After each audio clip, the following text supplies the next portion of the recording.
Europe 1, il est 7h40. Votre invité, Mathieu Béliard, est la porte-parole d'Oser le féminisme, Céline Pic. Bonjour Céline Pic. Bonjour. Merci d'être en direct avec nous. Nous nous sommes déjà parlé par le passé et déjà parlé de Roman Polanski. Ce sentiment qu'on n'en sort pas forcément de ce débat sorti aujourd'hui du film J'accuse dans les salles, film autour de l'affaire Dreyfus. On va parler de tout cela avec vous. D'abord, petit extrait de l'ambiance hier soir devant le cinéma Le Champeau.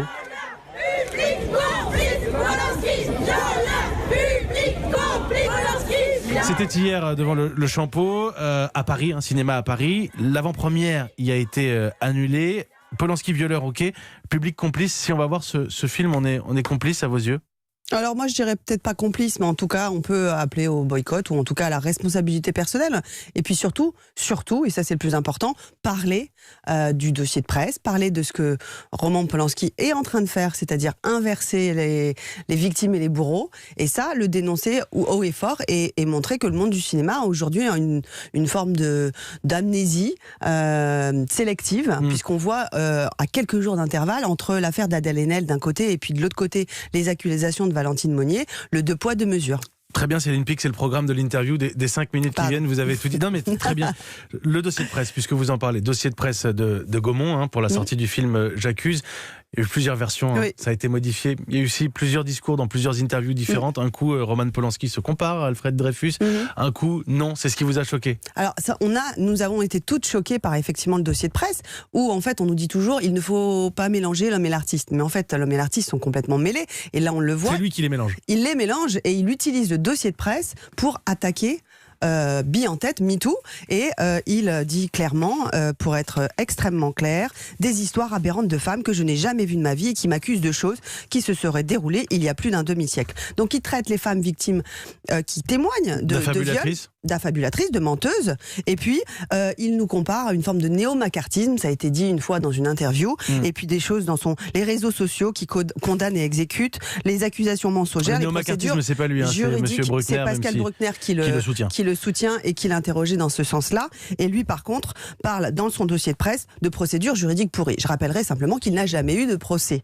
Voilà, donc simplement essayer de remettre les choses à l'endroit et de dire que c'est scandaleux et honteux que le monde du cinéma... C'est un peu plus technique que ça. Il n'y a jamais eu de procès juste sur 1977, mais cela dit, il n'y a jamais de condamnation définitive. Il est toujours recherché officiellement, il est toujours fiché chez Interpol, toujours recherché. Il ne peut pas circuler en dehors de la France, la Suisse et la Pologne, si je ne dis pas de bêtises. C'est ça, ce sont les pays aujourd'hui qui refusent de l'extrader aux États-Unis, mais il y a une demande d'extradition depuis des décennies aujourd'hui, parce qu'on attend toujours le procès de Roman Polanski aux États-Unis. Donc, sachant ça, il y a un sentiment effectivement de colère, parce qu'on a l'impression que le monde du cinéma avait avancé depuis MeToo, et MeToo expliquait une chose extrêmement simple, c'est pourquoi les victimes se taisent, pourquoi les victimes ne parlent pas.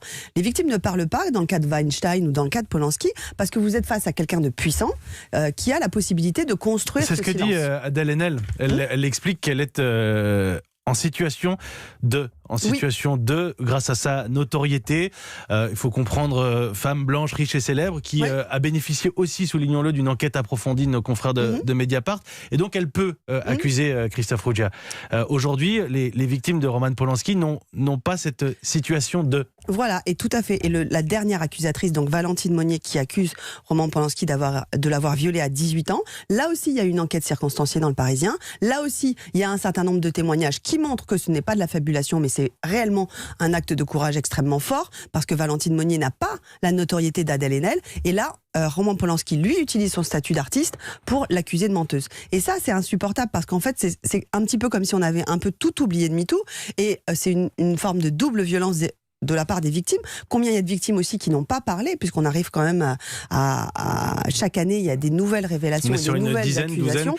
Une dizaine. On parle de viol, on parle de viol pédocriminel. Pédocriminel. Donc viol pédocriminel, c'est-à-dire envers une enfant.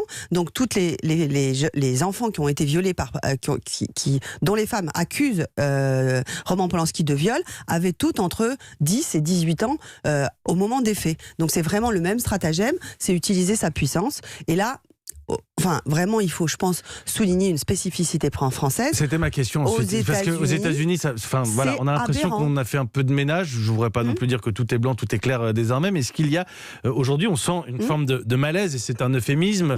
On parle de la promotion du film, d'acteurs qui ne veulent plus défendre le film, même s'ils ont accepté de le tourner. Hein, attention.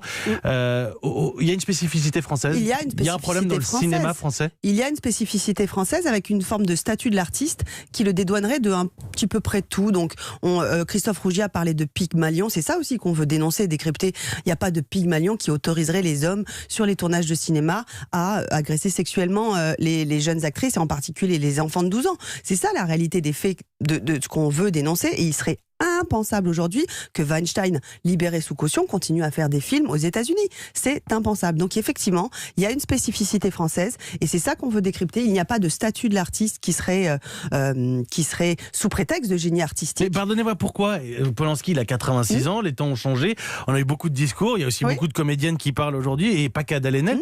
Pourquoi est-ce qu'il est protégé à vos yeux, Roman Polanski ? Ah bah ça m'étonne toujours. J'avoue que c'est aussi pour ça que je suis là, et pour interpeller le monde du cinéma en disant mais arrêtez, ouvrez les yeux. On peut pas en même temps, et ça c'est un exemple extrêmement typique, Dujardin qui a fait le film avec Roman Polanski. Il a accepté de faire ce film avec Roman Polanski. Il aurait pu déjà se poser des questions sur qu'est-ce qui allait se passer au moment de la promotion? Est-ce qu'on allait lui poser des questions sur ces affaires-là?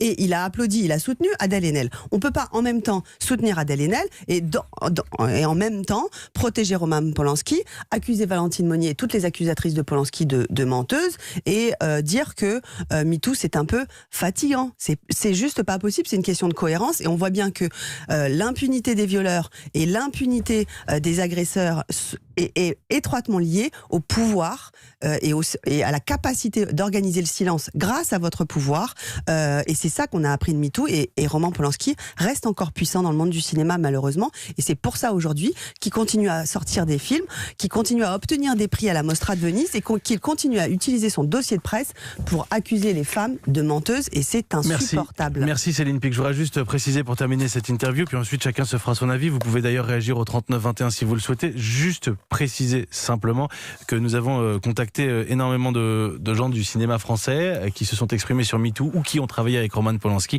et que personne n'a voulu nous répondre. Voilà, simple précision. Céline Pic, merci beaucoup.